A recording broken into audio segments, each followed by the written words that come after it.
వాళ్ళు CI బెదిరిస్తున్నాడని judge గారికి చెప్పడం జరిగింది. సిఐ గారు పోలీసు వాళ్ళు నన్ను 4 రోజుల నుంచి బెదిరిస్తున్నారని జడ్జి గారికి చెప్పడం జరిగింది. దాన్ని రాత్రికి రాత్రి ప్లాన్ వేసుకొని ఈ రోజు తెల్లారుజామున మమ్మల్ని ఒక ఉగ్రవాదం తీసుకొచ్చినట్టు అని తీసుకొచ్చారు. నన్ను సిఐ గారు ప్లాస్టిక్ లోపల కూడా పోనివ్వలేదు. రాత్రి టీవీ5 రాజా వస్తే అతని ఫోన్ పెరుక్కొని అది డిలీట్ చేసి కనీసం ఫోన్ తీసుకొని నన్ను మాట్లాడలా, కనీసం మాట్లాడేలా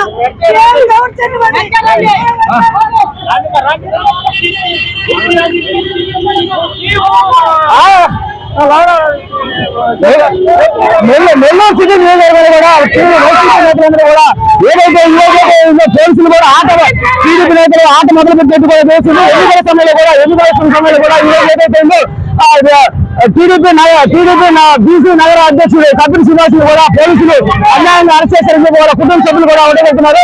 అమ్మ ఏదైతే సాక్షులు పోలీసులని చెప్పి అరెస్ట్ చేశారని చెప్తారు.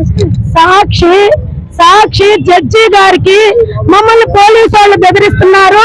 4 రోజుల నుంచి నన్ను రమ్మని స్టేషన్ తీసుకుపోయి రోజు కూర్చోబెట్టి నేను చెప్పినట్టు సాక్ష్యం చెప్పాలని బెదిరిస్తున్నారని సాక్షి జడ్జి గారికి చెప్పడం జరిగింది.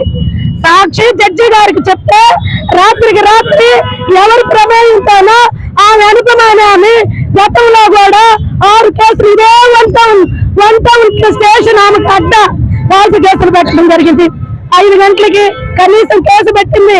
మీ మీద కేసు పెట్టాము, విచారణ చేయాలని విచారణ కూడా చేయకుండా మాకు ఏ విధమైన నోటీస్ ఇవ్వకుండా మా ఇంట్లో దూరి మా బెడ్రూమ్లోకి దూరి అన్యాయంగా రాజకీయ కోణాలు ఖచ్చితంగా ఉంది.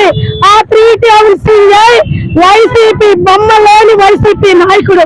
గతంలో కూడా మా నాయకుడిని వరే అనే మాటలు మీరు దృష్టికి తీసుకొస్తున్నా ఏమి ప్రమేయం లేదు. మా ఆయన ఇప్పుడేమి ఉగ్రవాది కాదు, నక్సలైట్ కాదు. ఇక్కడ ఏదైతే ఉందో ఇక్కడ పోలీసులు కూడా టీడీపీ నేతలపై ఆట మొదలు పెట్టారని కూడా తెలుస్తుంది. కానీ ఏదైతే మరి కొంతమంది కూడా టీడీపీ నేతలు కూడా పోలీసులు అరెస్ట్ చేసే అవకాశం కూడా ఉంది.